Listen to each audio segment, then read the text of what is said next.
Bonjour à toutes, dag allemaal. Welcome, dear participants. Many thanks to all of you for being here for the launch of the OECD Mid-Career Mobility Review for Belgium.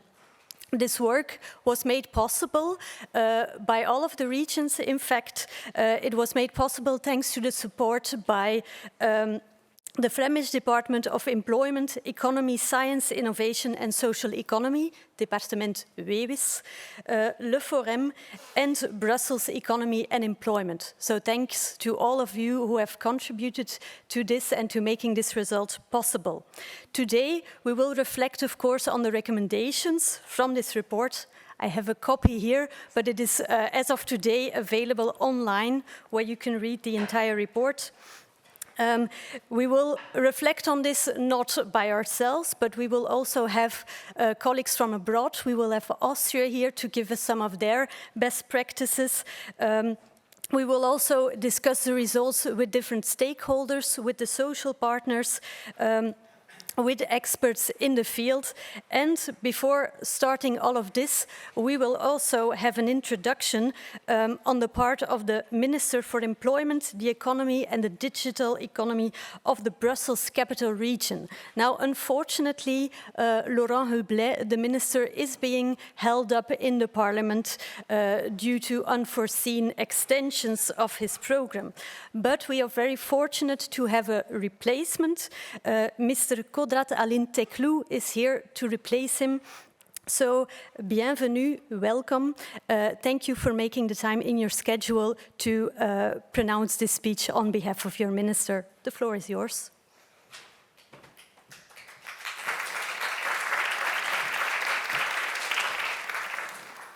Bonjour à toutes et tous. Mesdames et messieurs, tout d'abord, le ministre Laurent Hublet vous prie encore une fois de l'excuser de ne pas pouvoir être présent avec vous. Il souhaitait vraiment être là aujourd'hui pour le lancement de ce rapport important. Mais voilà, comme Madame Kuhn l'a expliqué, son devoir est au Parlement et la séance dure plus longtemps que prévu. Et donc c'est pour ça que je le remplace aujourd'hui. J'aurai donc le plaisir de vous présenter le discours qu'il voulait vous partager aujourd'hui. Mesdames et messieurs, chers partenaires, imaginez un instant un athlète à qui l'on demanderait de courir un double marathon, mais avec une seule et unique paire de chaussures, sans jamais pouvoir changer de foulée, s'hydrater ou adapter son rythme dans une pente. Ce serait absurde, n'est-ce pas? Pourtant, c'est exactement ce que nous faisons trop souvent en Belgique lorsque nous exigeons de nos concitoyennes et concitoyens qu'ils prolongent leur vie active, mais sans leur offrir tous les outils nécessaires pour bifurquer, respirer ou réorienter leur trajectoire en cours de route. Le rapport de l'OCDE nous présente aujourd'hui et met en lumière une réalité implacable. Notre population vieillit, notre ratio de dépendance démographique atteindra près de 49% en 2060 et les coûts pour la sécurité sociale, évidemment, s'alourdissent. Parallèlement, nous faisons face à une pénurie de main-d'œuvre persistante et historique. Avec 170 professions en manque de bras et de cerveau en 2024, soit bien plus que la moyenne européenne. Pourtant, malgré ces besoins criants, la Belgique accuse un retard persistant. Notre taux d'emploi pour les travailleurs âgés plafonne à 59,4%, contre près de 65% pour la moyenne OCDE. Pourquoi? Notamment parce que notre taux de mobilité professionnelle globale est trop bas. À peine 6,6% chez nous, contre 23,8% en Suède. Pire encore, cette mobilité s'effondre avec l'âge, tombant à seulement 4% pour les 50-59 ans. Le constat est là. En Belgique, on s'installe souvent dans une seule fonction et on en bouge ensuite très peu, parfois au détriment de sa santé et même de son épanouissement personnel. Les difficultés rencontrées par exemple par une partie des travailleuses et travailleurs de Cora, que les Belges connaissent sans doute, démontrent qu'il est parfois plus délicat de rebondir après ce qu'on pourrait appeler une monocarrière. Face à ce constat, la conviction du ministre Laurent Hublet est que travailler plus longtemps ne peut pas et ne doit pas signifier faire la même chose plus longtemps. L'allongement de la vie professionnelle est une équation qui ne sera soutenable que si nous déverrouillons la mobilité en milieu de carrière, aussi bien au sein d'un même employeur qu'entre employeurs. Nous devons passer d'une culture de la fin de carrière subie, marquée par l'usure ou l'incapacité de travail, à une culture de la transition choisie et valorisée. Pour y parvenir, l'action publique doit s'articuler autour de leviers stratégiques. Vous comprendrez que le ministre souhaite ici en marquer 3, plus particulièrement liés à la situation et aux politiques en région de Bruxelles-Capitale. Premièrement, il faut faire du congé éducation payée un véritable accélérateur de développement professionnel en milieu et fin de carrière. Le rapport qui nous est présenté aujourd'hui nous le rappelle. L'accès à la formation décline fortement avec l'âge. Il passe de 43,8% à la mi-carrière à seulement 28,8% chez les 55-64 ans. Pour inverser cette tendance, nous devons actionner nos leviers régionaux. À Bruxelles, notre dispositif congé éducation payée est une force. Il est particulièrement intéressant pour les employeurs grâce à un remboursement forfaitaire élevé par heure d'absence. Mais son potentiel est sous-exploité. Nous devons faire évoluer le congé éducation payée pour lever spécifiquement les freins financiers et temporels des travailleurs qui arrivent en deuxième et troisième tiers de leur carrière. C'est un outil d'émancipation et de flexibilité qui doit permettre à chacun et chacune de pivoter vers les métiers d'avenir. Deuxièmement, il faut massivement valoriser les compétences linguistiques et transversales comme clé de la mobilité bruxelloise. Dans une région bilingue et internationale comme la nôtre, la maîtrise des langues est le premier passeport vers de nouvelles opportunités. Un signal a d'ailleurs été envoyé en appliquant des majorations pour l'utilisation du congé éducation payée quand il est dédié à l'apprentissage de la deuxième langue nationale. C'est une réponse adaptée à la faible mobilité qui paralyse trop souvent les Bruxellois et les Bruxelloises en milieu de carrière. Mais nous devons combiner cela avec des mécanismes renforcés de validation des compétences acquises par l'expérience. Ainsi, nous permettrons à des travailleurs expérimentés, mais parfois non diplômés, de formaliser leur savoir pour changer de secteur sans devoir repartir de zéro. Troisièmement, l'harmonisation du paysage de la formation et sa simplification sont des facteurs clés pour favoriser la mobilité durant la carrière. En vue de cet objectif, une étape importante est d'améliorer la lisibilité et la visibilité des parcours de formation pour les travailleurs et les chercheuses et chercheurs d'emploi. L'un des principaux obstacles pointés par le rapport de l'OCDE est en effet la complexité institutionnelle et le millefeuille des dispositifs de formation continue, en particulier en Belgique et en région bruxelloise. Cette fragmentation, elle n'est pas neutre. Elle pénalise des publics en particulier, car elle décourage en priorité les profils les plus fragiles et les moins habitués à se former. Encore une fois, c'est une spécificité en région bruxelloise. C'est pourquoi le rapport insiste sur la nécessité de mettre en place une plateforme unique, un guichet unique de la formation. Le projet Individual Learning Account est une réponse pertinente à cette problématique. Ce compte individuel centralisé doit devenir le portefeuille unique, permettant à chaque citoyenne et citoyen de piloter ses droits, de consulter ses crédits et de planifier sa transition en toute autonomie et simplicité. Nous devons donc rester engagés dans la concrétisation de ce projet piloté par le fédéral et veiller à la meilleure articulation possible avec les besoins de la région bruxelloise dès aujourd'hui et dans les futurs développements de l'Individual Learning Account.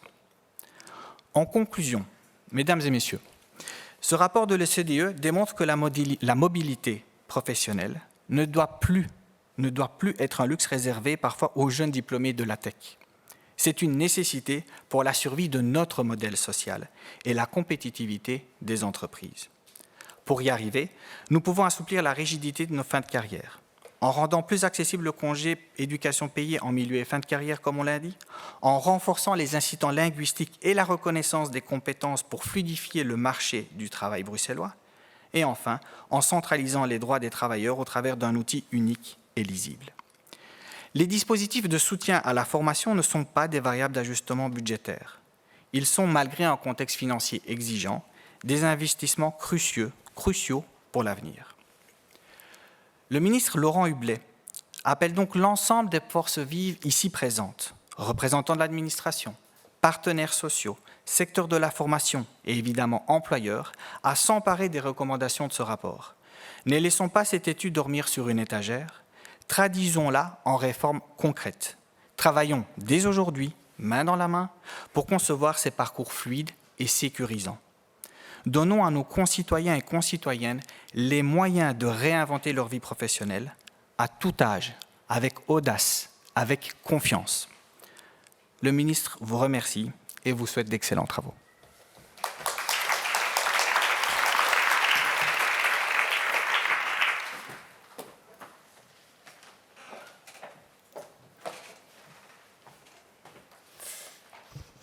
Un grand merci, Monsieur Teclu, et un grand merci au ministre, naturellement. Again, thank you to the Brussels Capital Region as well for your support. Thank you for the Minister. I hope you will be able to give him the report in paper, even though he has already seen the results well before. But by now, you are, of course, all very curious of what is exactly in this report. I don't think everyone has already seen the draft. Some of you have, because a lot of you have contributed to this report by being in our follow-up committee. But I think everyone is very curious to see what has come out, so I will now not make you wait any longer and give the floor to the OECD. The presentation will be given by Dr. Leonie Westhoff, labor market economist at the Employment, Labor and Social Affairs Directorate, and before she was also a researcher at the Center for European Policy Studies and in a lot of other very relevant institutions. So, Dr. Westhoff, the floor is yours.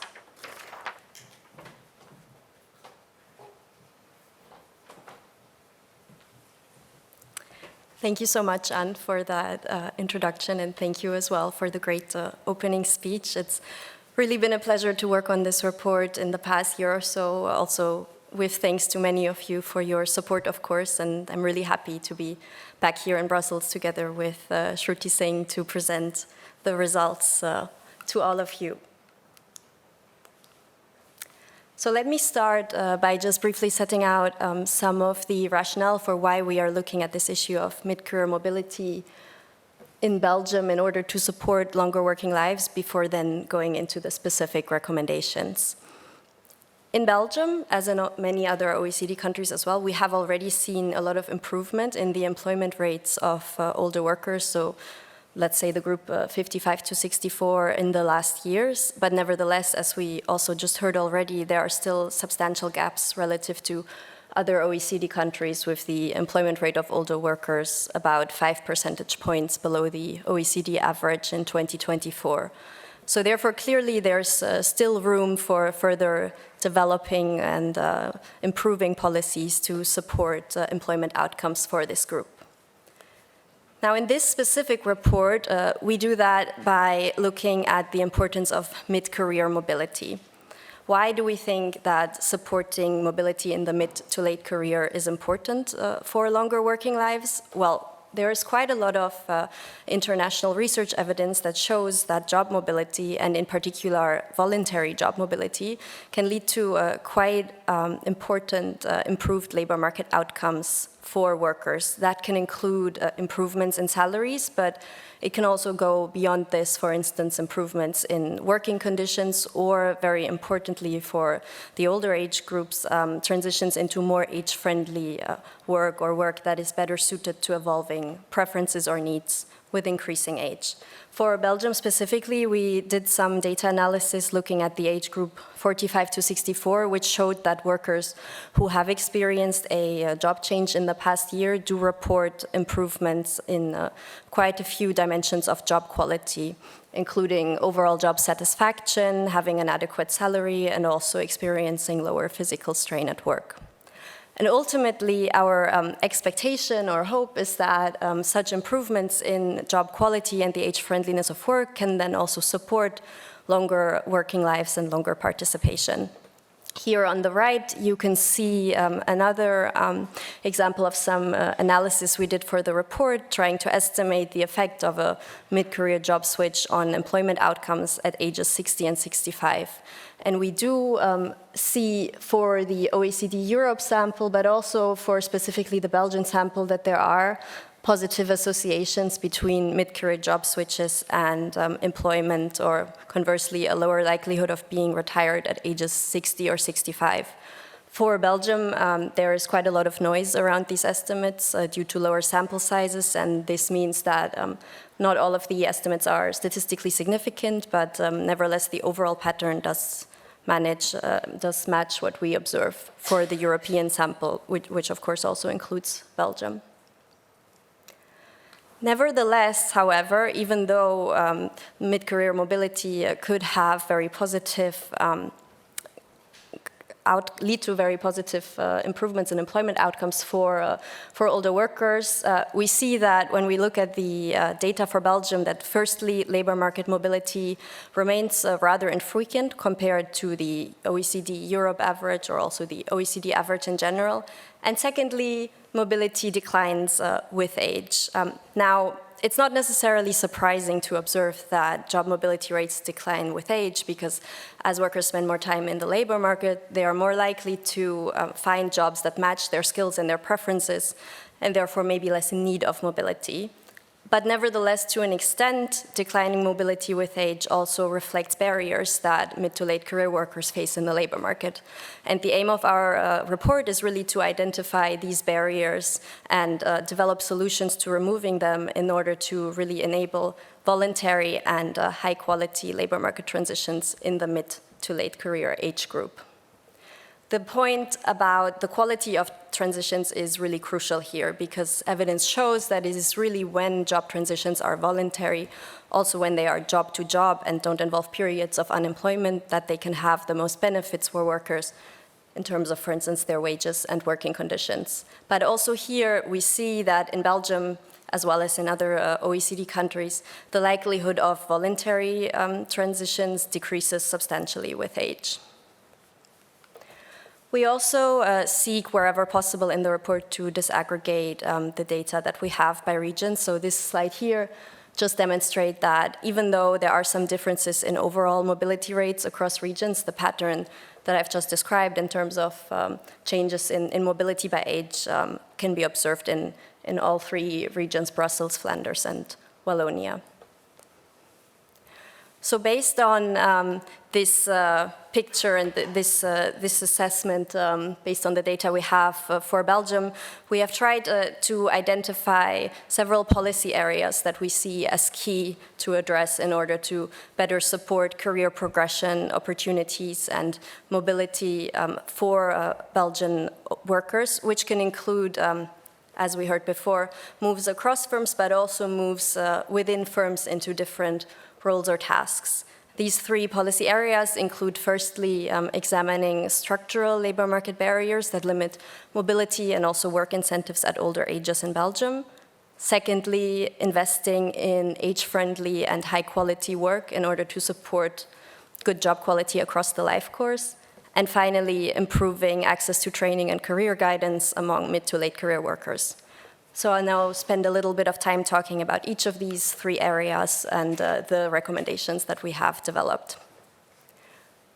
So the first chapter of the report, as mentioned, really looks at the role of structural features of the labor market and how they influence labor market mobility, as well as employment incentives for older workers. When it comes to mobility, we do observe several barriers in the Belgian labor market that we see as limiting overall levels of mobility, and particularly with increasing age. The first of these is the level of employment protection legislation. Now, I do want to emphasize that we see employment protection as having a very important role in the labor market in terms of safeguarding job security for workers, but nevertheless, there is quite a lot of evidence showing that when levels of employment protection legislation are too strict, they can lead to suboptimal levels of labor market mobility. And Belgium, in terms of comparison with other OECD countries, does have one of the highest levels of EPL in the OECD, and in particular, levels of EPL that increase very strongly with increasing tenure, which means that especially for mid to late career workers, levels of mobility can be reduced. So in this sense, we do welcome recent reforms that have already been implemented to decrease these tenure-based differentiations in EPL. Secondly, we also look at the issue of seniority wages, which further reinforce disincentives to move jobs at older ages. In Belgium, in particular, in certain white-collar occupations, seniority-based wage increases are still very common, and this can substantially reduce employer incentives to hire or retain older workers.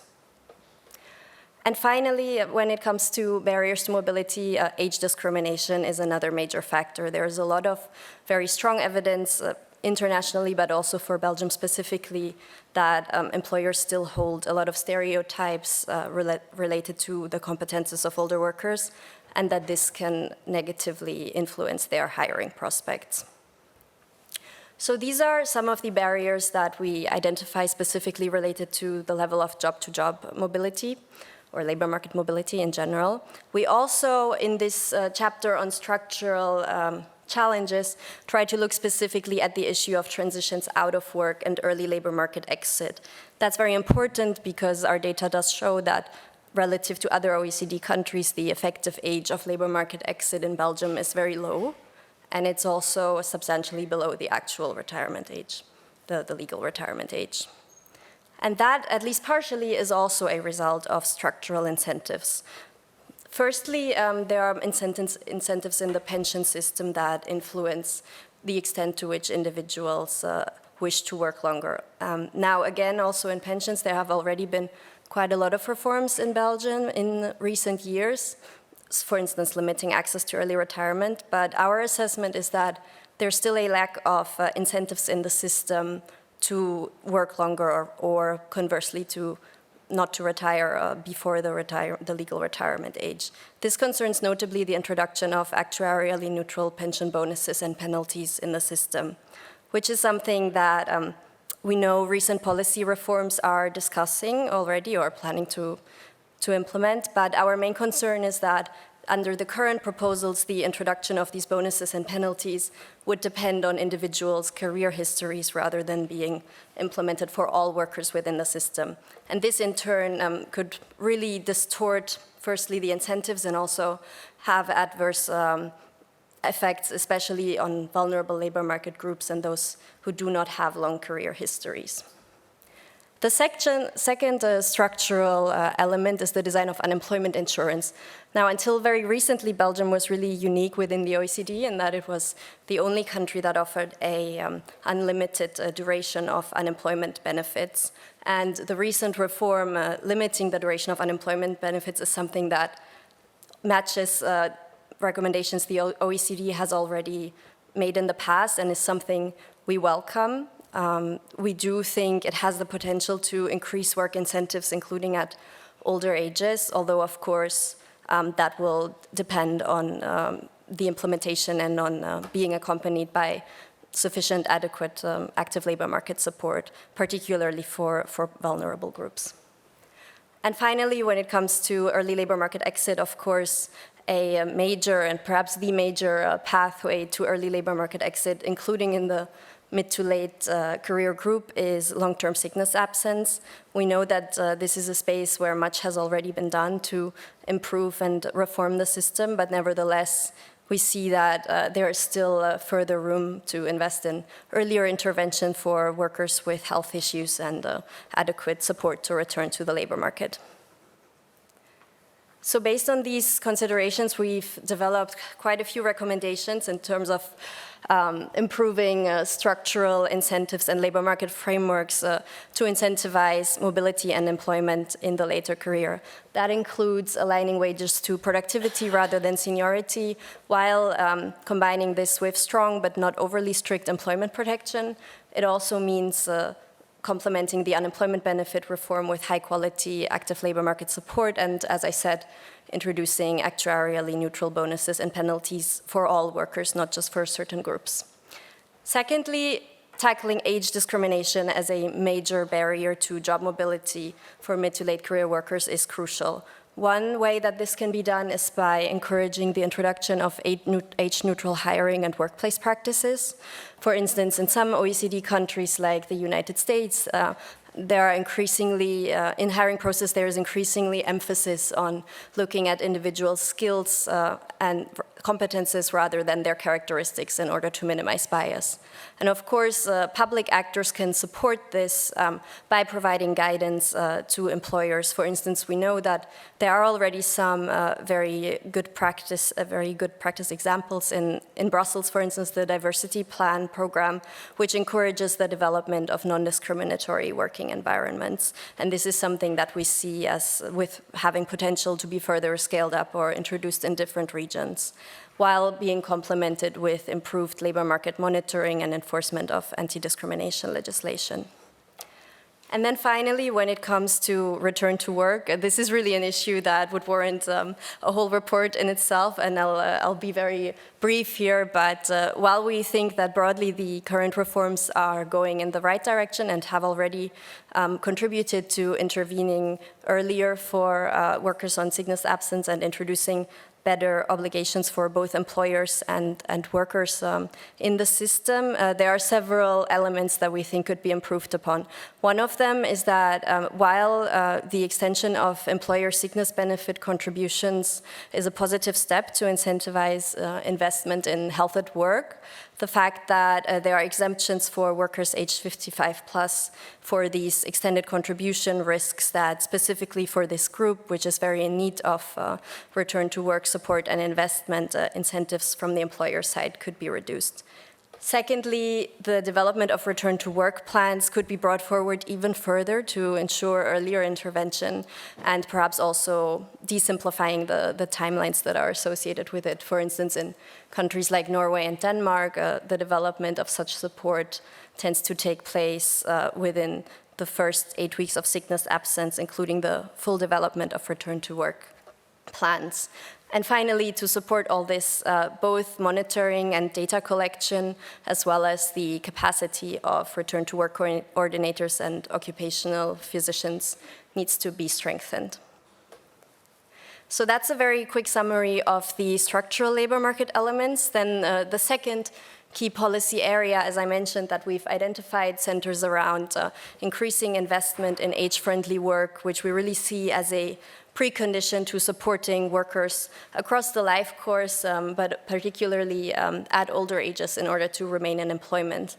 For instance, in this graph here, you can see that the employment rate of workers in the age group 50-64 varies immensely depending on their health status. And in Belgium specifically, the employment rate of individuals aged 50 to 64 who say that their health is below good is about 30 percentage points below that of those who rate it as good. So further investing in measures that firstly prevent health issues, at least work-related health issues wherever possible, but also better support individuals with health conditions in remaining in work is crucial.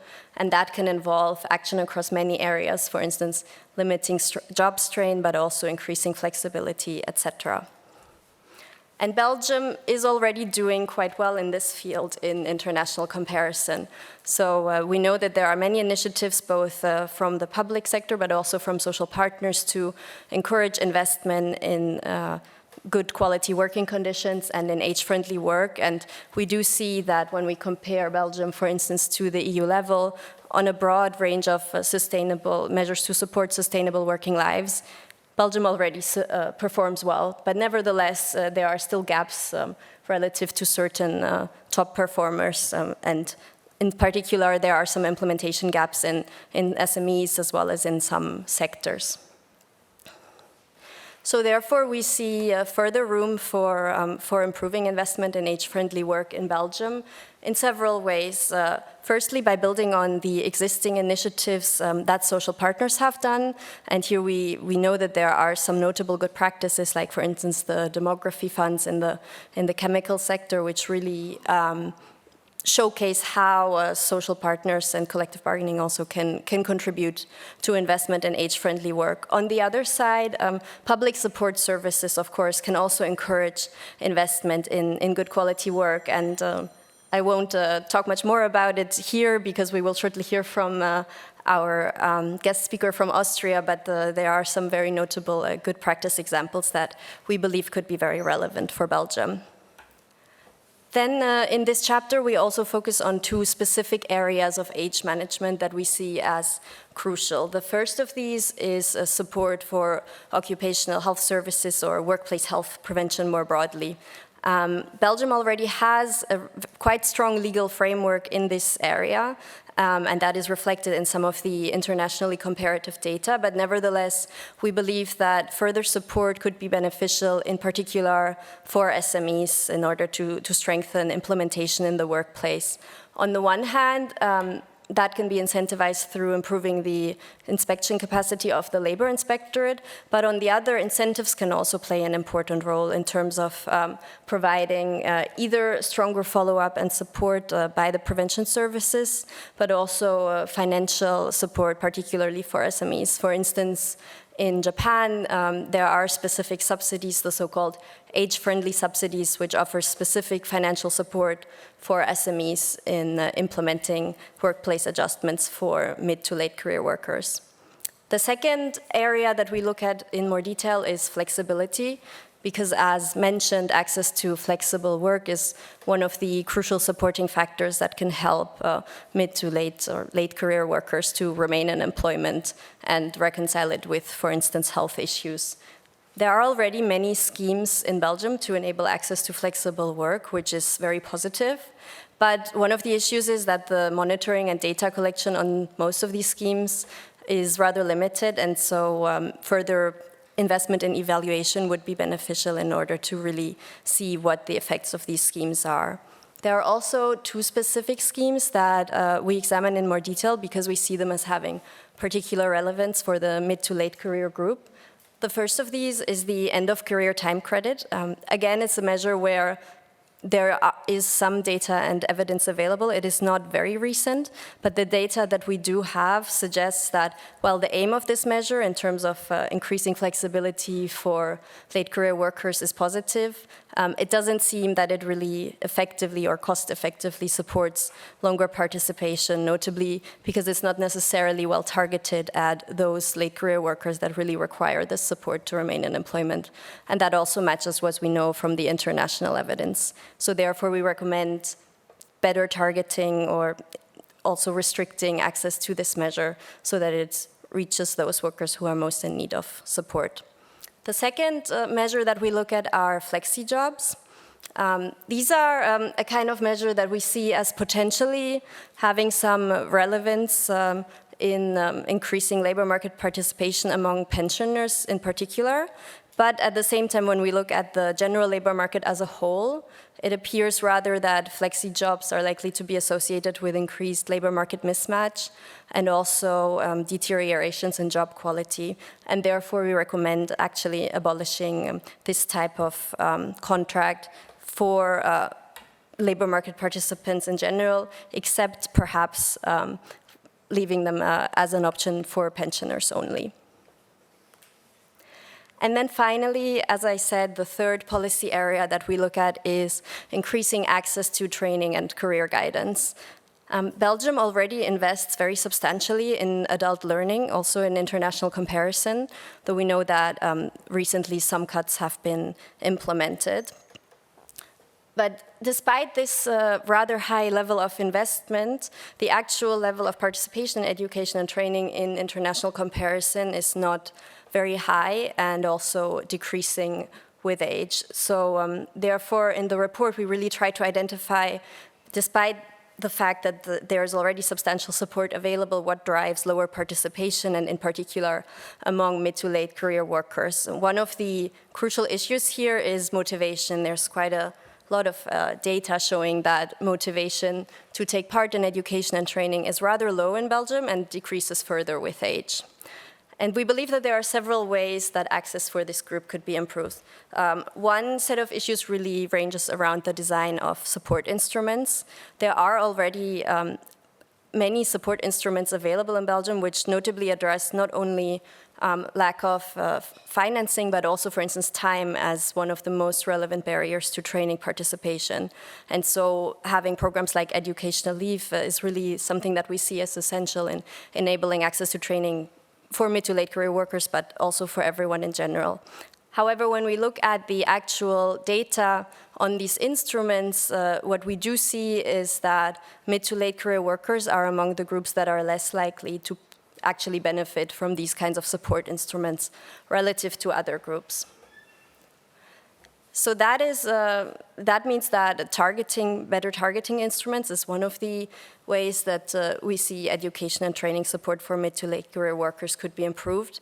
Other issues center more around increasing accessibility and decreasing complexity, because the adult learning landscape is very complex, as you know, spread across multiple levels of government, and we believe that particularly for groups who are already less likely to be interested in learning opportunities, this can further decrease engagement.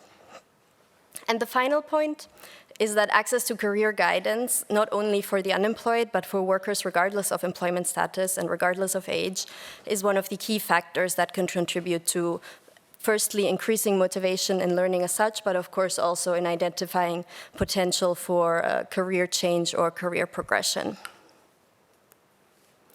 So our recommendations for Belgium in this regard really mirror what I've said here, centering on the one hand on the design of instruments as such, and on the other on increasing access in adult learning. So there are several examples from other OECD countries of ways that training can be better targeted at underrepresented groups, which includes older workers, but also, for instance, lower skilled workers. For instance, in Singapore, there are several training instruments, the Mid-Career Enhanced Subsidy and the Skills Future Credit, which offer either specific or more generous training support for the age group 40+ in order to increase incentives to participate in training. And notably, some of this training support also enables participation in longer-term training, which is also something that to date is only possible to a limited extent in Belgium and may not be relevant, of course, for all workers, but certainly for those who are interested in substantial up or reskilling. Next to these measures centered around the design of training instruments, measures to improve outreach and accessibility are also key. And one of the main things that we highlight here are indeed the efforts to establish a form of one-stop shop platform integrating information on training and career guidance, or which has been reflected in the discussions on the individual learning account. Such a platform could indeed be of very high value for everyone, including for mid to late career workers. What is essential, however, is that efforts are well integrated between the regional and the federal level, because our assessment is that at the moment of course, the discussions are still ongoing, but there is a risk of parallel development efforts at regional and federal level to some extent, which could then decrease the usefulness of such a platform for workers. And finally, as mentioned, investing in career guidance for all ages is crucial. That can be done in several ways and supported through different mechanisms. In some OECD countries, there are initiatives that specifically support career guidance for mid-career workers, for instance, the Via Mia program in Switzerland.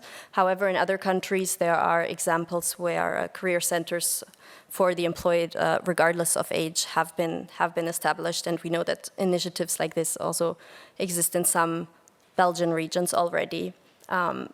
What could be done in addition to public support, of course, is also to further encourage access to career guidance through social partner initiatives. There are already some sectoral initiatives where sectoral funds have established access to career guidance, but so far these appear to be rather the exception, and we believe that this could be further strengthened. So I will leave you with the link to the report, and thank you very much.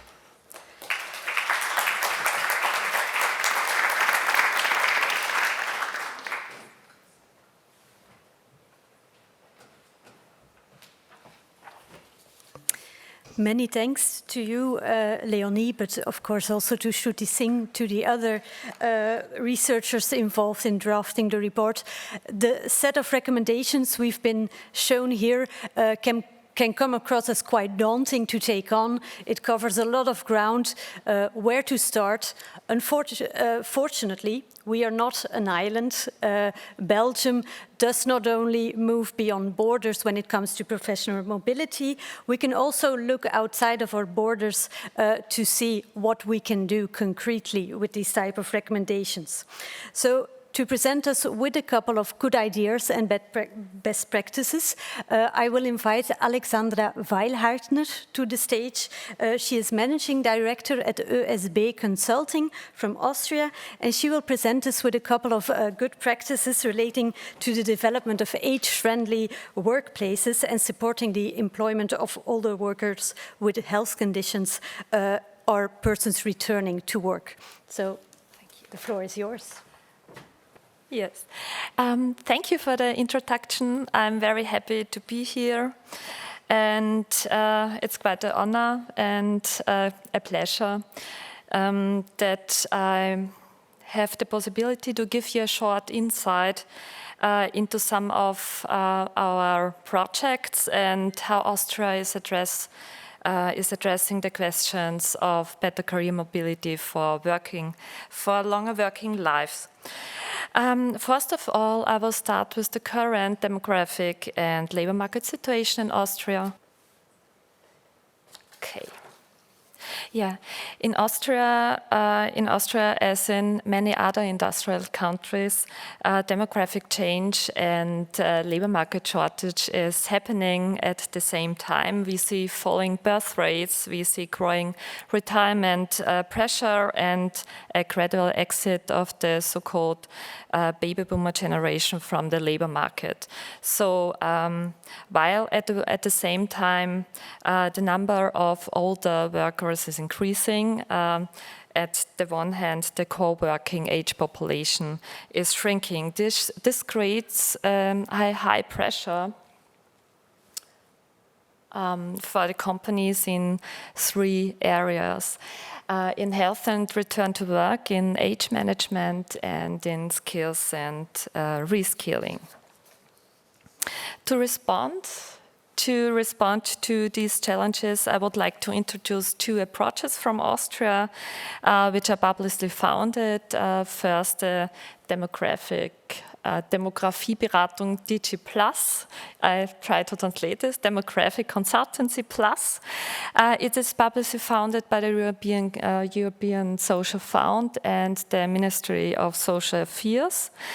It operates mainly on the company level, and it helps organizations adapt the workplaces and the workforce structure to demographic and digital changes.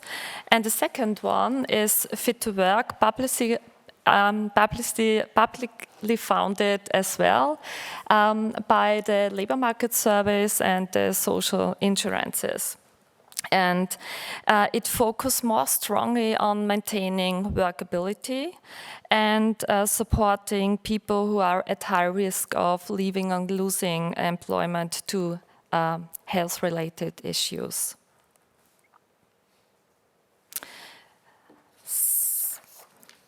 The demographic consultancy DigiPlus supports companies through a structured process, roughly over 12 to 18 months. It starts with an analysis and continues with identifying demographic hotspots and finally translating these findings into concrete tools and measures. What is here necessary to mention is that we have developed a comprehensive toolbox, our 5 fields of action: the workplace design, leadership and culture, personnel management, knowledge, skills, and health. And this could be tailored to each company. For example, in this toolbox, for example, 2 tools. I would like to mention the workplace map, so-called workplace map, and the age-appropriate career pathing, which helps companies to redesign their jobs and the internal development pathway so that they could operate in a more sustainable way. And the second approach is, as I mentioned, Fit to Work. Fit to Work provides a step-by-step support structure for people with reduced workability. And the process starts with basic information and an initial counseling, and it continues with a psychological and medical check, and when needed, with the case management. The figures on these slides show that the program is at a significant scale at the meanwhile, so it's not a small pilot project anymore, but it is an established nationwide support structure in Austria. This slide shows two concrete ways in which Fit to Work supports longer working lives. The first one on the left side is the so-called WITS. It helps employees return after long-term sickness while staying in their existing employment relationship, for example, through an adjusted work time or an adapted workload. And the second one is the Case Management Plus. We support people who lost their social insurances by a combination of stabilization, qualification, and reintegration planning. So qualification became a pathway into sustainable employment. And a particularly useful and new tool is the so-called COBOT. It's a competency-oriented matching tool. Instead of looking only on previous job titles, it builds a competency profile from work experiences on the one hand, reviews it together with the client, and then identifies a realistic job opportunity. This is especially valuable because it links mobility not only to a person's past job occupation, but to a transferable competencies and a qualification pathways, and if it's needed, health-related consideration. So it was a very short overview 7 minutes. To conclude, the Austrian example shows that longer working lives requires far more than the extending of working time. It needs a very practical approach, first on the company's level, through organizational development, and on the individual's management through return to work support and competency-based pathways, so that we support employments more into a sustainable employment, which is good for us all. Thank you very much for your attention.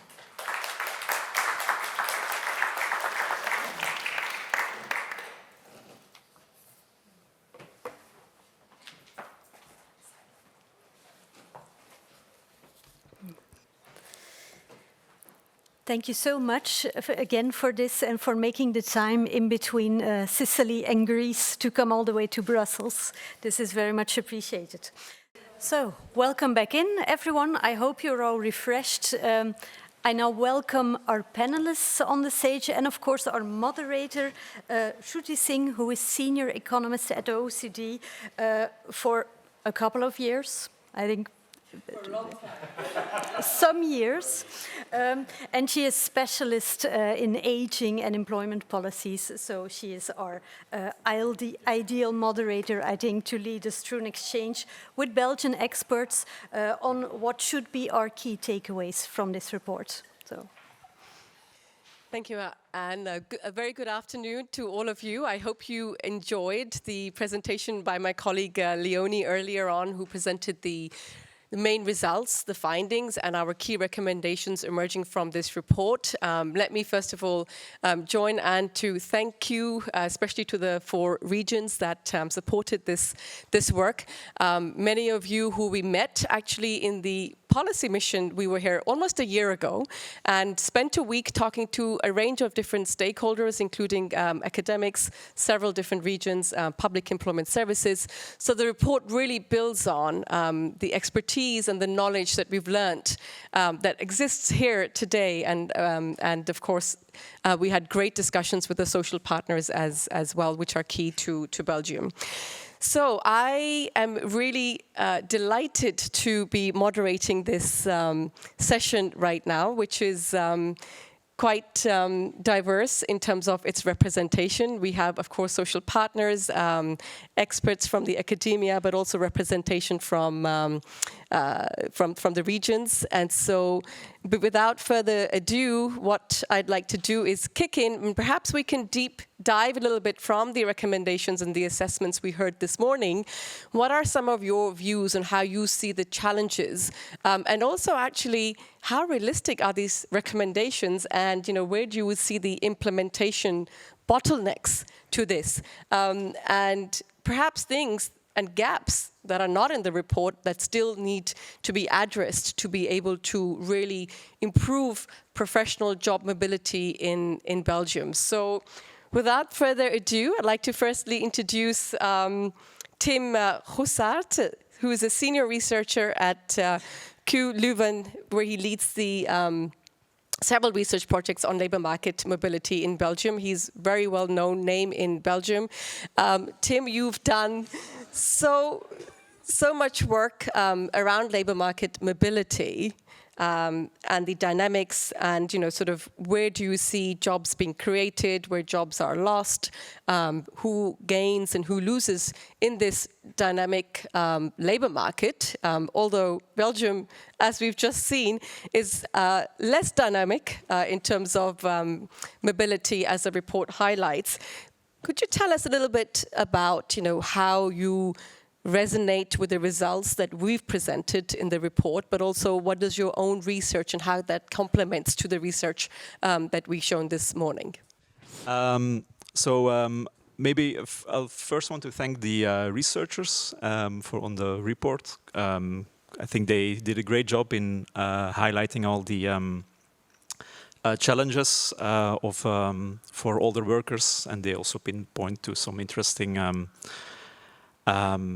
things to implement. And looking at my own research, of my own our own research on labor market dynamics, maybe I'll give a brief introduction or description of it. So I'm mainly involved with my team in monitoring Belgian labor market dynamics.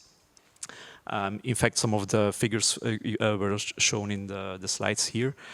I think we use administrative data to document all the changes on the Belgian labor market and see the transitions also for different ages.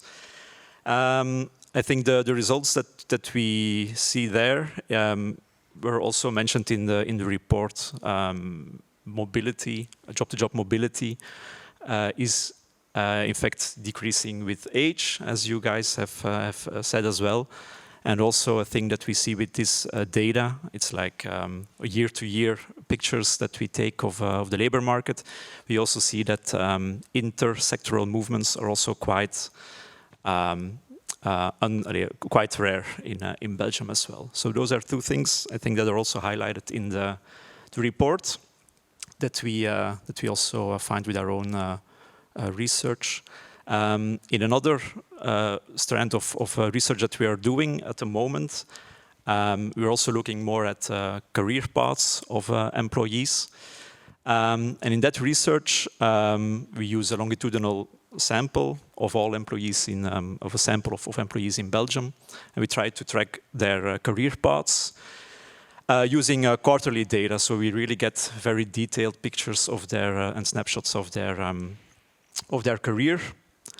We have done this research for people under 25, for instance. So mapping the trajectories after graduating.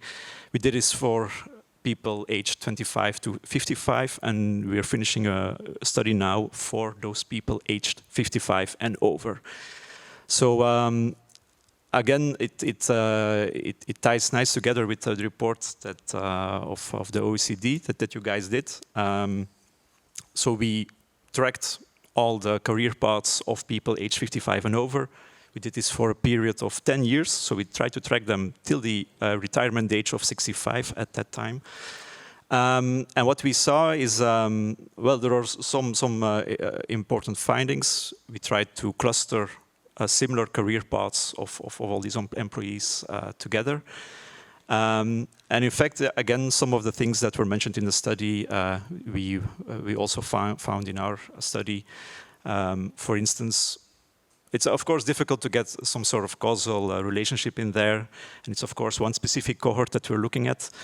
But for instance, we found that people experiencing a job-to-job mobility of that group, age 55 and over, they tend to be in career paths that were a bit more active, being either having a later retirement age and also working more quarters.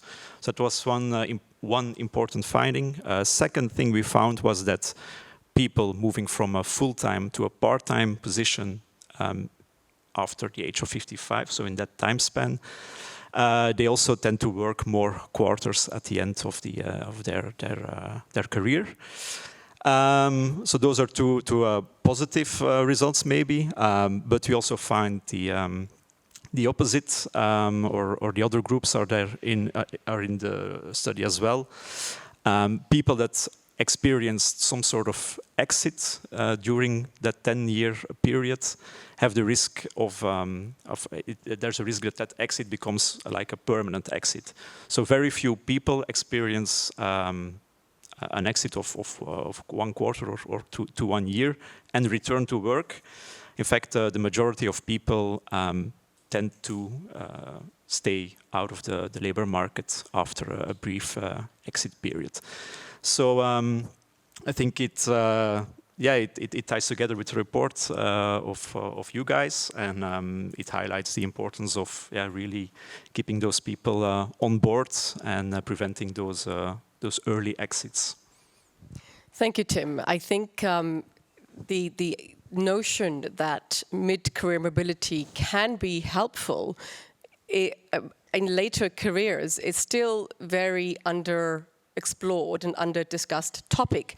We think about job mobility when we're young, in younger ages, that is good in your 20s to be moving jobs, but it's never really thought about, well, we should be supporting voluntary job transitions in 40s or in 50s to actually help people to stay longer in the labor market. And so I think it's great that your research has very similar findings to what we've shown, that actually those who did make a job transition tend to add extra years in their working lives. So maybe this is a good transition to Raf de Wit, who is the Federal Secretary at the General Labour Federation of Belgium. Raf, we've just heard that mid-career mobility can be good for workers, both in terms of extending your working careers, but sort of there's the benefits around job quality, increases in wages, and perhaps flexibility. Now, at the same time, there are several reforms happening in Belgium right now, including the pension reform, the unemployment insurance reform, and we also have labor shortages. And all these reforms are partly trying to give greater incentives for workers to stay longer in the labor market.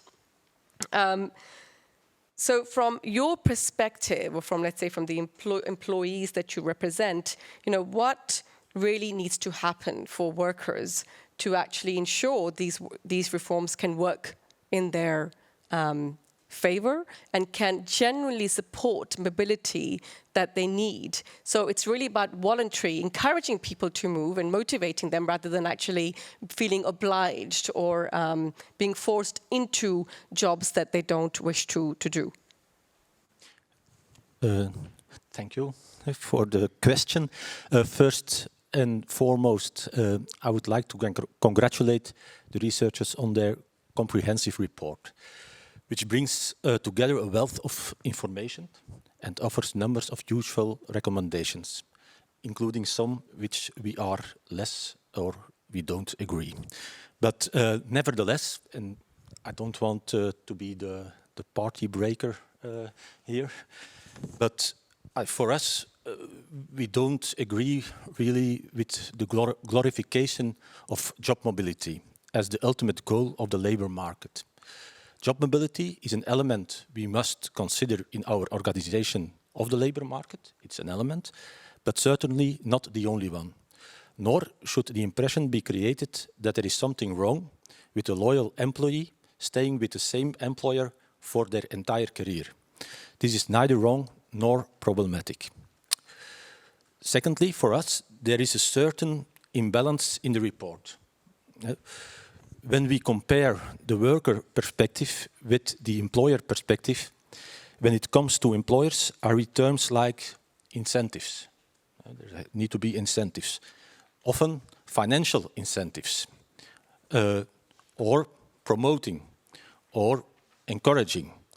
When it comes to employees, I read terms like reduce, penalties with the pension, soft approach for employers, the hard approach for the employees. And that's also a critic to the government at this stage. The minister will arrive later, I hope he sees it somewhere.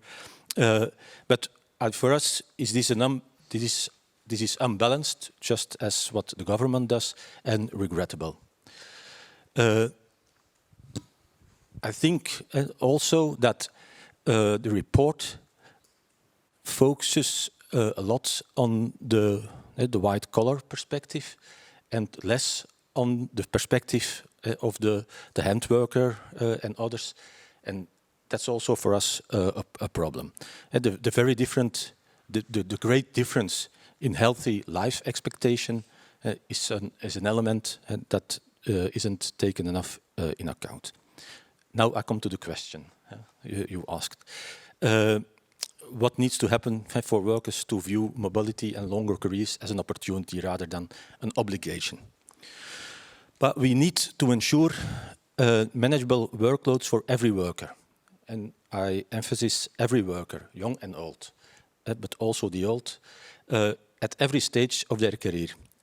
Everyone on board, all the time, is our conference team in June of this year and reflects on that idea.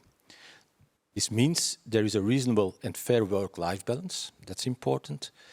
The workload needs to be manageable. And we say at that point, stop the rat race. And it's quite sloganesque, I know, but stop the rat race. But when we saw this week that study of Acerta, and Acerta is not a trade union. Acerta is the social secretary or something like secretariat, where 50% of the employees said the workload was too high, not higher, too high, 50%. And 50% of the employers said the same. They also said that it's too high. That means something. And we have to be more vigilant to that fact that the workload must be manageable. Job security is also important for us when we take this in consideration. Another element, and that's a positive element we have tracked down in the report, that's the importance of lifelong learning. That's essential in the discussion, and both workers and employers should be willing to invest in new skills at every stage of the career. We don't have to wait until someone is 55 or 60 to start with lifelong learning. Lifelong learning is throughout the whole career. And it is at most more important at this stage with all the transitions we experience, that artificial intelligence, green transition, and so on. Make employees more resilient and better equipped so they are not caught off guard by changes but can anticipate them.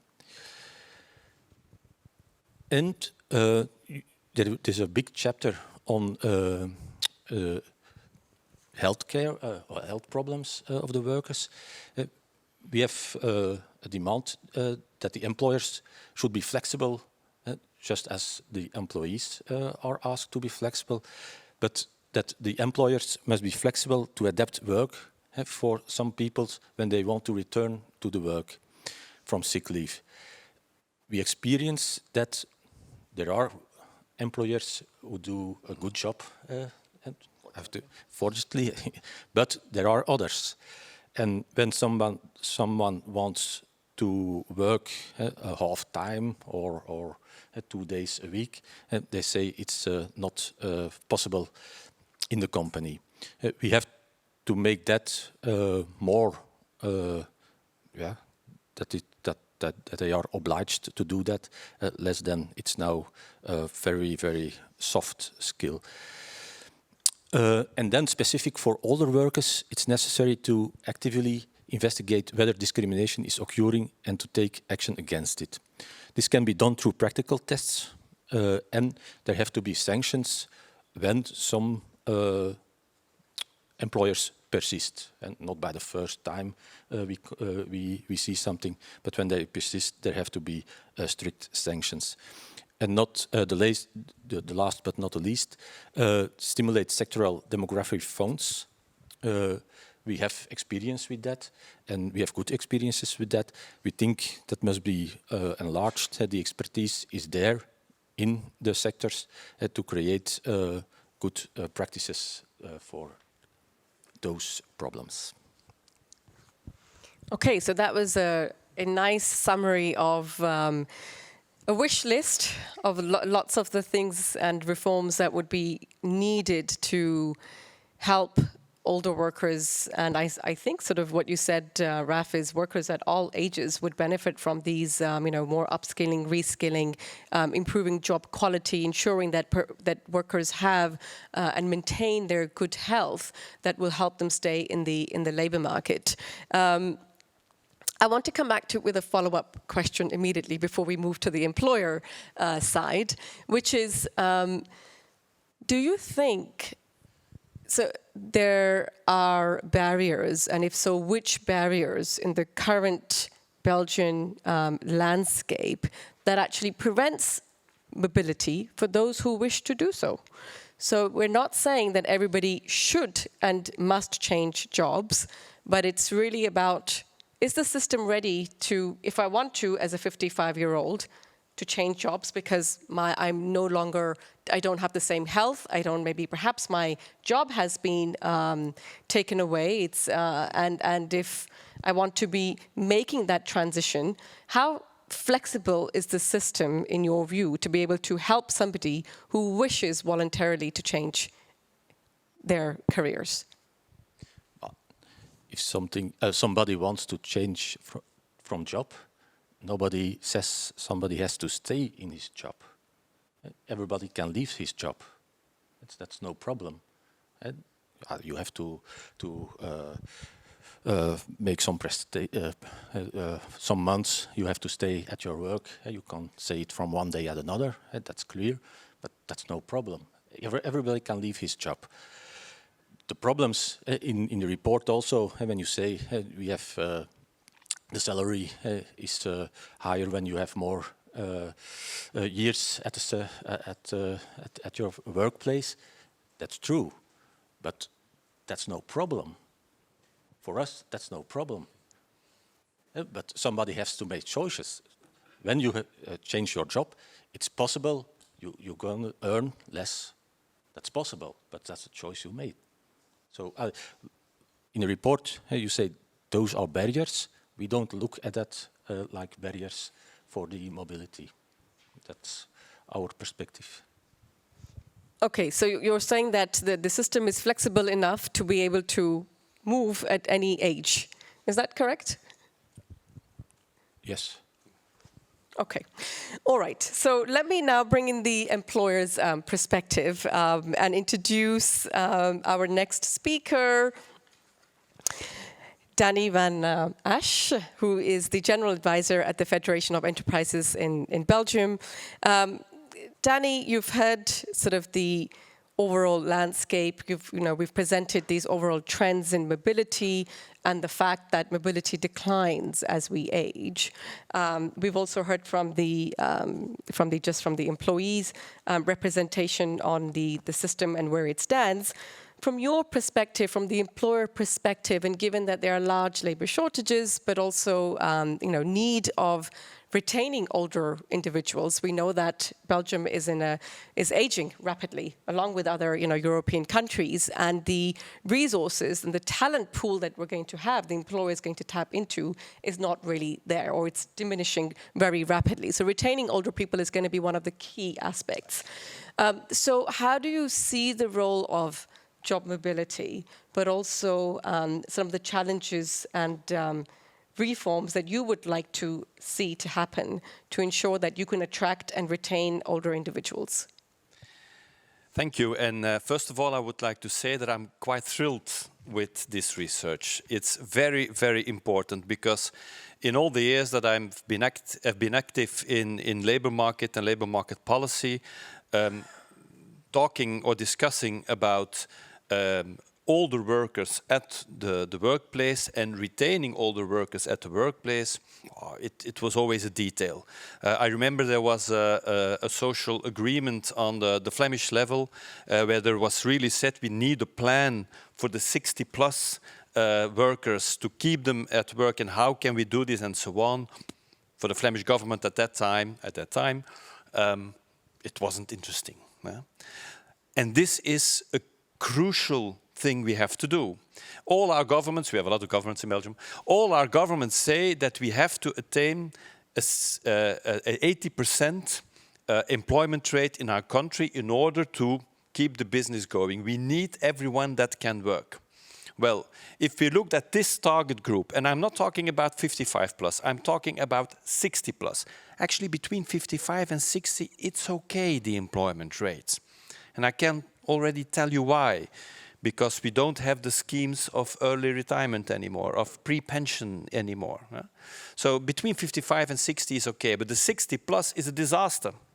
The target group of 60 plus workers is the worst target group in our labor market. It's about, the last figure that I saw was about 38% in Flanders of employment rate for the 60 plus. And if you compare it with persons with a handicap, they were in the 40%. So it's really the worst group.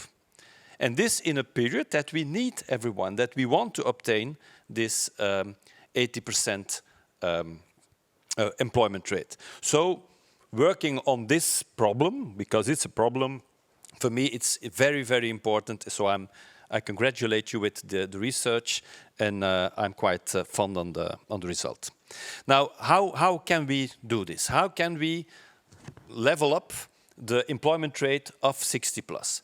Well, you need to work at both sides. You need to work at the side of the employer, and you need to work at the side of the worker. And you need to work on and that was some of your questions, on retention. How can they stay at work where they are working? But more important, I think, is also how can we work in hiring people that are older? And that's more of a problem. If you look to retention, well, we see that, we want to convince the Belgians to work longer. I always have difficulties with saying it like this. We have to work longer. No, we have to stop quitting earlier because we never reached our pension age. And they even hired it, but we didn't even reach the former one.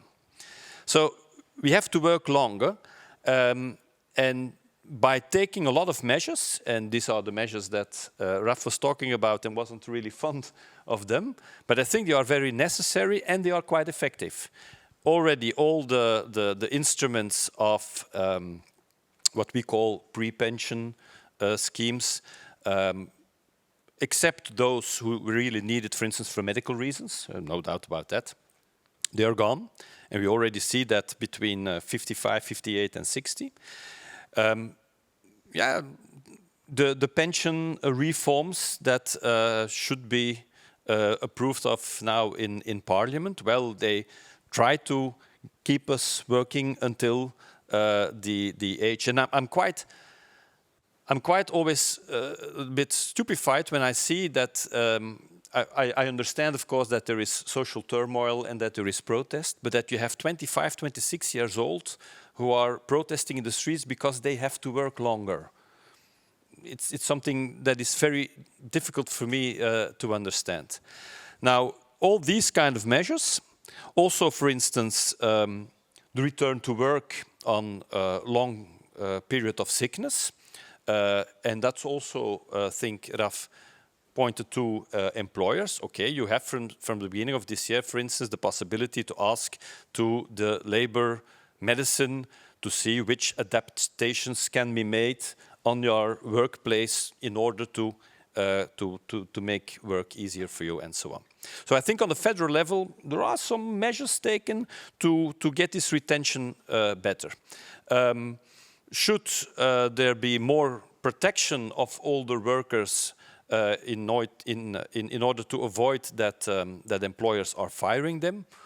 Well, I think that there isn't a lot of job mobility. Well, those people who are under a certain age, the best protection that they can have against being fired is the cost that they bring to fire these people.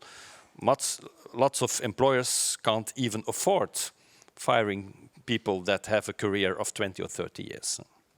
So this is retention, and I think we're doing quite well there. But then we have hiring. And there we have to look into the mind of both the employer as the worker. And maybe that's something I miss in the research. It's also between the ears. It's the worker that has to be motivated to keep on working, but it's also the employer that has to be convinced that hiring someone that is older than 60 years is not a risk. It's an asset. And that's something that we really have to work on. And I'll point to the employer side. If you go to the, I asked ChatGPT yesterday. Yeah. Why don't we hire people that are older of 60 plus? You can do research about it. I just asked ChatGPT, and they read your research, for instance. Yeah. But it's common knowledge. Higher costs. They cost too much for what they do. They will get sick. They can't work hard. Why do we have to invest for people that are only a couple of years with us? The digitalization makes that they cannot follow anymore. Yeah. They're not flexible.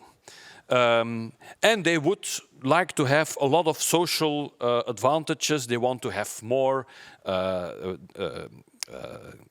leave days and so on and so on. Well, most of these reasons are false. Does a person that is older cost more? Yes, but you can negotiate to them. And someone of 60 years old who tries to find a new job, well, it's not necessarily that he wants to earn the same thing as he earned in his last job. And maybe even when he costs a little bit more than when you hire someone of 25, he brings experience. He brings culture in your company. The fear that it's only for a couple of years. Well, if you hire someone of 60, 61, you can keep him at least for 6 or 7 years. He won't job hop anymore. If you hire a 25-year-old, you're saying that he has to job hop more. And you're right. Because if you job hop a lot in your career and you learn a lot in your career, it's easier to job hop at a certain age and to find another job and to be motivated to find this other job. So I think we have to work especially on the hiring side, on the employer side, but also, for instance, on official side. We have 3 labor... The public employment services? Yes, thank you very much indeed. Public employment services. And if they have a client of 60 plus, well, are they really motivating this man or woman to find a job? Or are they saying, oh, you did your best, maybe you can, and so on. I have to finish. I will finish. For instance, now you have the limitation also of unemployment benefits in time. We were the only one in Europe that had it without any limitation. Now it's limited in 2 years, except for the 50 plus, 55 plus. I understand, but with 25 years experience. But it's the signal that you give again. You always give a signal, 55, 60, it's enough. It's okay. But it's wrong. We keep on growing older, so we have to go, and it's not a punishment. It's an asset. I'll stop now. Okay, very interesting insights from the employer perspective. Thank you very much for that, Danny. You mentioned the word public employment services and what's their role in terms of preparing older individuals to actually get their foot back into the labor market, or also supporting employers in hiring from this talent pool, among lots of other things. But I'm going to sort of stick to that point, which is going to help me bring in Willem, who is Willem de Klerk, who is from the Flemish Department of Labour and Social Economy. Willem, we've just heard about the need for greater training, the role of public employment services in supporting these transitions, and really essentially improving the employability of older individuals. Tell us a little about let's zoom into the Flemish region. So we'd like to know to what extent, how the role of active labour market policies are being played in your region, and also in terms of, how, there are some success stories, success factors as well, and, how you might define that, what is working well in this region, let's say, and what is the role of all of these different policies in promoting and retaining older workers. Okay, thank you for the question. On my turn, I'd like to thank the OECD team and all the experts who contributed to the report. I'm not from the Public Employment Service, I'm from the Department of Work. It's a bit of difference, but I'd like to elaborate on the 5 key takeaways that we can draw from the report from a Flemish policy perspective. And let's start with the first one, and the first one is like a more general one. It's like, we should not wait until people are 55 or older to think about their careers and to take action. So that's a key takeaway. For me, the most important message in the report, I think. We need to start very much earlier. We need to start in mid-career. I'm mid-career myself, but even before, if we want to generate effects. So that's really important. Most of the schemes and the measures we have are tailored towards the end of the career, and so we need to have early intervention. So that's the first one. Certainly, if we want to raise the employment rate, like said Danny. Second takeaway, and very important in the report, is that we need to increase participation in adult learning and lifelong learning. That's very important, and it's also a barrier for mobility in the labor market. The good news is we are already moving in that direction, that we recently took some measures. We're moving in the direction. We focus much more on skills that are needed for the labor market, for example. We target training incentives, so there's a lot of work that has been done. The biggest challenge here is that we're also facing some serious budget cuts. It's not a secret, but as it was stated in the report, it's not only about budget, it's also about improving efficiency, and that's why we're also very happy that we're running a spending review on the whole adult learning issue. You were also talking about the complexity of the landscape of lifelong learning. That's something that's addressed in that spending review. Maybe the third takeaway is about return to work for people in working capacity and for the long-term sick. That's a major labor market challenge in Flanders as well as in the other regions.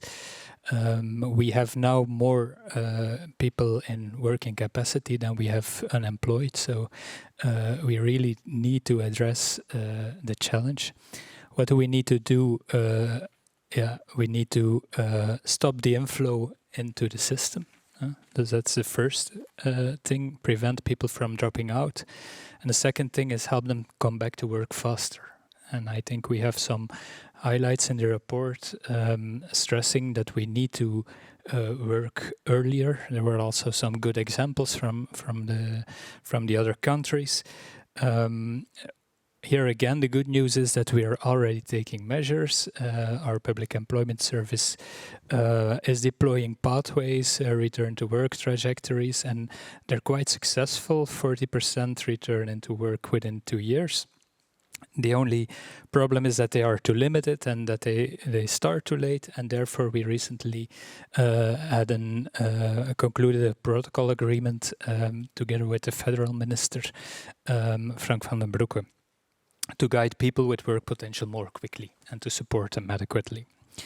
So the goal there is to evaluate towards 20,000 trajectories by 2030. Fourth takeaway maybe, and that's about, it's closely linked to the Austrian case. So it's about the working environment, work quality, retention. It's very important. There's a role for social partners on that, but we're also trying to facilitate some things from the Flemish point of view by supporting companies with evidence-based tools. It's quite similar to the Austrian case. It's also funded by the European Social Fund, and by making agreements with sectors. We have the sector covenants in Flanders, where we make agreements with sectors and where we increasingly focus on measurable impact on workplaces. And lastly, also there, we also address labor market discrimination. So we're moving forwards to measure age discriminations by correspondency tests, and we will make agreements also with the sectors to take actions based on the outcomes of those tests. And then my fifth takeaway, and it's again more general, it's on shared responsibility. It's kind of an open door, maybe, but in this whole team, there's a broad responsibility, not only for the federal and the regional governments, also working and cooperating together to try for action, but also the role of social partners, sectors, companies. It's not only a government thing, so we need to take this up together and promote better career mobility together. Okay, so collective work is key, involving employers, workers, and trade unions to really support job mobility and career progression in mid-career. I'm going to perhaps pause here. We've had a first round of questions. You've heard a lot of interesting different views. Some are challenging the system, the report itself, but also the notion of job mobility, whether it's good or bad. I think we have alignment on that we need to retain older individuals.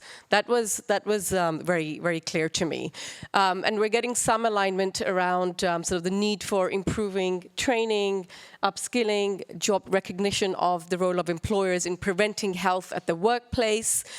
So a lot of resonance among the different stakeholders and echoing what the report says. So I'm going to open the floor just to see if there's any questions for our panel right now before we continue. Don't be shy.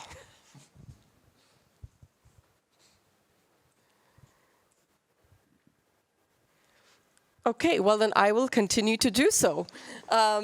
It's normal in Belgium. Don't be afraid. It's Friday afternoon, but we just had coffee. So, but this is normal in a lot of countries. Well, it gives me the opportunity to ask some further questions that I have for this great panel here today. Tim, perhaps I come back to you. moving from the reforms, I want to come back to the evidence and data point again. You've done a lot of research in terms of the trends. What about in terms of barriers? You know, I mean, do you see difference by age in barriers? You know, do older people find it more difficult to switch jobs? And if so, what are the reasons? Are there similarities in different age groups? Tell us a little bit more about that. And we also highlighted in the report that certain regions are actually doing better in mobility than others. So if you could maybe give us a bit of a flavor on why, you know, why do we see these regional differences, you know, which you know, is the composition of this country? Well, I think looking at the barriers from our research and looking at the career paths, it's difficult to pinpoint to one single thing or to really and disentangle all the different things that are happening. So I think it's clear it's a very complex issue. So it's quite difficult in practice to single one of those effects out. I think looking at the career paths of 55 and older, for instance, as I said, like a certain exit has the risk of becoming a permanent exit. For instance, looking at health-related exits, it's about 88%. And health-related exit has about 88% chance of not returning to the work floor and remaining in that position till the retirement age. So there's definitely something happening there. I think also like skill mismatch is mentioned. It's very difficult to get it to get that specifically in the research. But for instance, we know that looking at the career paths, higher educated people tend to have a higher chance of returning to work after a period of inactivity, and also tend to have longer career paths or have more quarters worked. So that it's a sort of proxy for a mismatch there, and the needs and the importance of education. So I think we don't have a clear picture of all the barriers and which one is the most important, but there are definitely lots of evidence surrounding like a mismatch or health-related risks. So 88% probability of not returning to work for 55-year-olds. Yeah, of course, this is for the cohort that we're looking at. So people born in the 60s, early 60s, we follow them till 2020 approximately. So the cohorts now, or the young people now, the career paths or distribution of the different career paths is going to be different for the people that are born today. So we can't really map it on the results that we have for the older people that we're looking at now. But I think it just shows that something is needed, or something some action is needed in order to prevent that hard exit. Yes, and I think this is what we see across OECD countries. Of course, older people today are better educated, they're in better health, but if they lose their job, it is still one of the most difficult policy challenges that I think governments across the OECD faces. So this is not a challenge that is alone to Belgium. So something that we mentioned in the report, and I think generally when we look at the studies around return to work and I think sort of hiring, perhaps I come back to you, Danny. I want to talk about age discrimination. It's kind of the elephant in the room, very difficult to measure, very difficult to prove. And to what extent do you think that's real? I'm a little bit worried about what ChatGPT said. It's sort of reinforcing all the stereotypes that one has around older individuals. How prevalent is age discrimination in the Belgian labor market? You know, how strong of a role that is playing? And perhaps I want to extend that question also to you, Tim. You know, to what extent do you, Tim is over there. To what extent you think actually, you know, age discrimination is a real issue when it comes to, promoting older individuals, in the same companies, or let's say cross-sectoral mobility, or keeping older people in their jobs. What can you tell us about that? It all depends on what's your definition of age discrimination. Is there a bias not to hire older people? Yes, absolutely, there is. Is this a discrimination? I'm not convinced. I think that the employer today really is convinced that hiring that person for those reasons is not the best option to take. And it's a bias. So instead of saying, okay, this is discrimination and we should punish it and we should fine you about it and so on, and then you have to prove it, because if I choose for someone with the age of Raf instead of someone with the age of 62, is this because of age, or do I just think that Raf will do the job better? It's very difficult to prove. I do think that you have to get rid of this bias. And that's what I was talking also about. And instead of ChatGPT, maybe I can take some real research. That's better. That's better now, okay. I would like to refer to the workability monitor that the Social Economic Council of Flanders makes every 3-4 years, something like that, yeah. Well, if you see to this highest cohort of workers, well, who can cope the best with work stress? Yeah, people of 55 and older. Who are the most motivated to work? Workers of 55 and older. Who are the best in balancing work and private life? Those, of course. Their kids are out of the house most of the time, so it's easier. They cope the best with working pressure and with emotional stress. I don't say they do not, or they cannot have it, but if you compare it with the other aging cohorts, they're always with the best. What have they problems about are learning possibilities. Why would I invest in your education because you're 63 years old, within 3 years you are not, and so on. Huh? They lack coaching. That's an interesting one. They lack coaching. They would like to be coached better and more. And maybe it's even like a hesitation saying, okay, but she knows how to do it. All this experience. No, they would like to be coached also. So they lack coaching. And then you have, you will agree, Raf, also the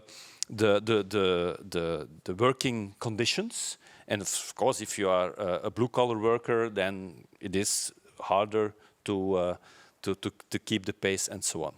So I really think we have to get rid of the bias and to convince employers that it is a good investment to hire people of that age, and to the people of 60 plus or in the neighborhood, really convince them that if the work gets hard, gets tough, you don't have to keep on doing this.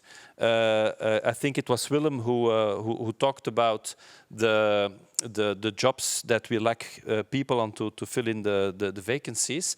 Well, there are, it was you, Tim, 170 or something different kind of jobs. Education.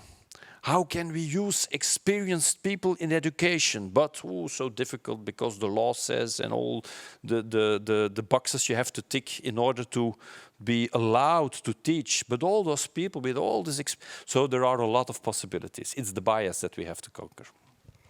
Okay, so how do you agree to what your colleague has just said? Our employers, so do you believe him? That.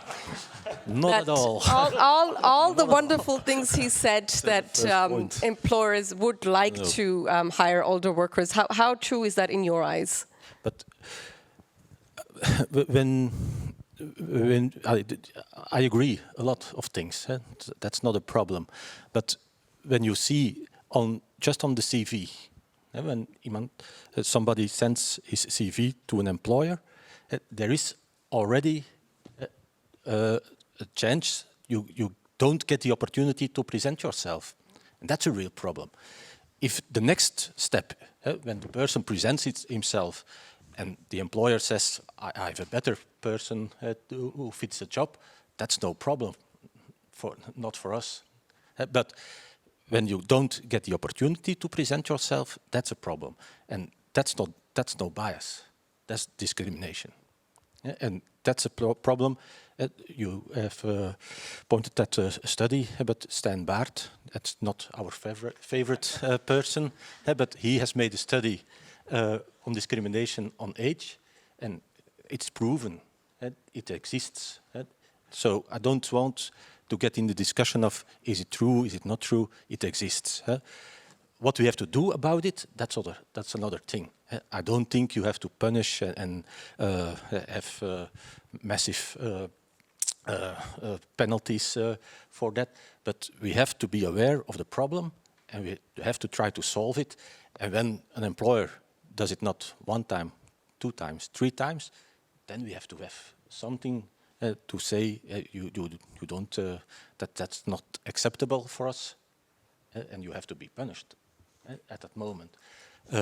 But that it exists, that's a certainty for us, and that we have to have measures, and the practical tests are a measure to see if it exists and where the problem is. Okay, we've perhaps got a couple of minutes, or should we wrap it up? Okay, so I think, well, I'm going to thank you, all of you, very much for this excellent discussion. We could have continued for a bit longer, given that we just started to scratch, I think, the surface of the key issues, the challenges, but also maybe started to talk about some of the solutions as well, and gain some alignment. But please, for now, join your hands and give a big applause to our panel here.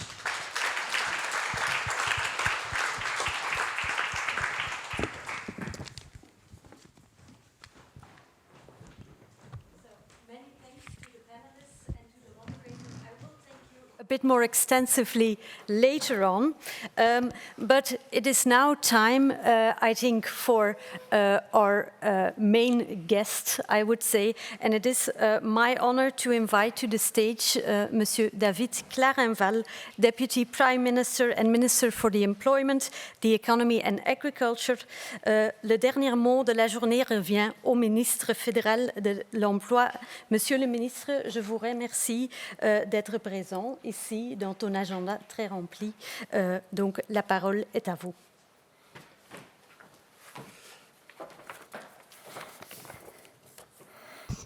Merci beaucoup, ladies and gentlemen. It's a real pleasure to talk to you today about a crucial matter for the economic and social future of Belgium: how to guarantee a better functioning labor market for all the employees, and in fact for everyone who contributes to our country's economic and society.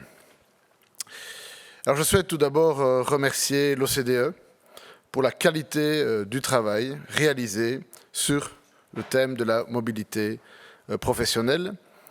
Les analyses comparatives fondées sur les faits sont essentielles pour éclairer l'action publique. La Belgique fait face à une transformation démographique majeure. Notre population vieillit rapidement. Aujourd'hui, plus d'une personne en âge de travailler sur 3 a déjà plus de 55 ans, et cette proportion continuera d'augmenter dans les décennies à venir. Cette réalité exige des changements. Nous avons besoin d'un marché du travail qui permette de travailler plus longtemps et de passer plus facilement d'un emploi à l'autre. Autrement dit, il nous faut un marché du travail plus dynamique, plus mobile et plus flexible. C'est évidemment tout le sens des réformes que je mène depuis ma prise de fonction comme ministre de l'Emploi il y a 1 an et demi. Ce gouvernement a d'ailleurs fait de l'emploi une priorité. Nous voulons augmenter significativement le taux d'emploi. Mais cet objectif ne peut pas être réduit à une simple statistique. Il implique une vision globale et durable de la politique de l'emploi.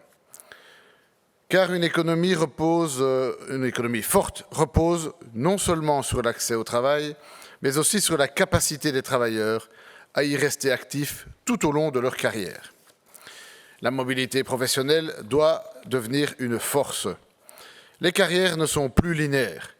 Pouvoir changer d'emploi, évoluer, se réorienter ou rebondir doit être considéré comme une opportunité et non pas comme un risque. Pourtant, en Belgique, la mobilité reste trop faible, surtout en seconde partie de carrière. Je n'ai entendu que la fin de la discussion dans le panel, mais c'était notamment évoqué ici. Nos réformes visent à lever ces freins. Nous avons modernisé notre système de chômage. Pendant longtemps, la Belgique faisait figure d'exception avec des allocations qui étaient illimitées dans le temps. En limitant leur durée à 24 mois, nous renforçons l'accompagnement vers un retour plus rapide à l'emploi. En parallèle, nous introduisons le droit au rebond. Les travailleurs qui changent volontairement d'emploi pourront bénéficier d'une protection temporaire pendant 6 mois. Cette mesure réduit les risques liés à la mobilité et encourage chacun à saisir de meilleures opportunités et à repenser sa carrière. Notre objectif est d'avoir un système qui protège tout en favorisant l'initiative, le mouvement et l'évolution professionnelle. Nous adaptons également certaines règles héritées du passé. Des mécanismes trop rigides liés à l'ancienneté peuvent freiner les recrutements et réduire la mobilité, en particulier pour les travailleurs plus âgés. Nous avons d'ailleurs limité la durée du préavis à 52 semaines pour les nouveaux contrats. Un autre enjeu majeur est d'éviter les sorties précoces du marché du travail. Nous réformons le système de pension afin de mieux valoriser les carrières longues grâce à des mécanismes de bonus et de malus. Maar vandaag is de arbeidsongeschiktheid de centrale uitdaging. Meer dan 11 miljoen mensen zijn langdurig arbeidsongeschikt. Wij kunnen deze situatie niet aanvaarden, noch voor de economie, noch voor de betrokken mensen. Ten aanzien van deze vaststelling heeft de federale regering van de preventie van arbeidsongeschiktheid en professionele reïntegratie een centraal pijler in haar werkgelegenheidsbeleid gemaakt. Wij bouwen een beleid uit dat steunt op 3 pijlers.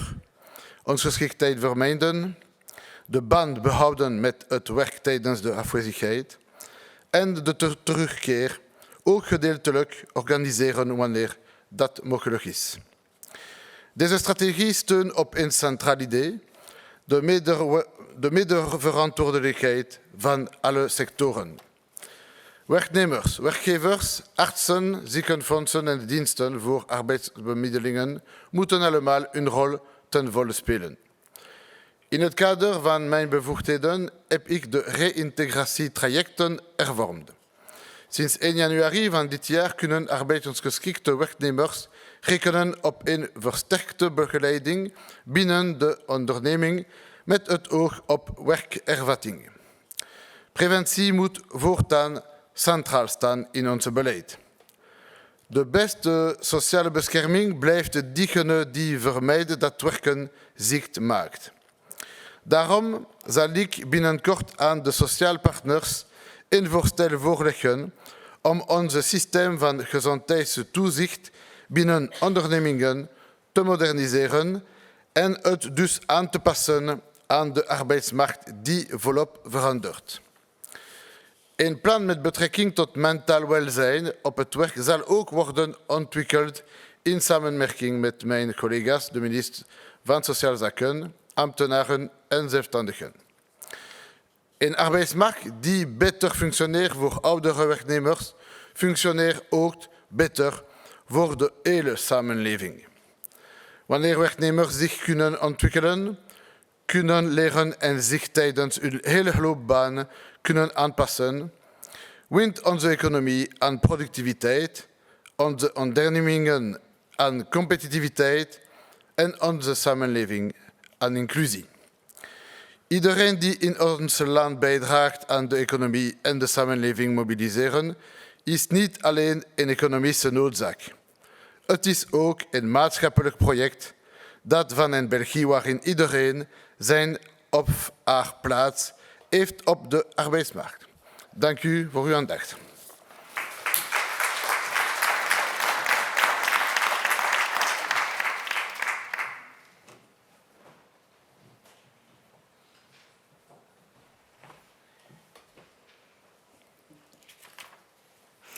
Merci beaucoup, Monsieur le Ministre.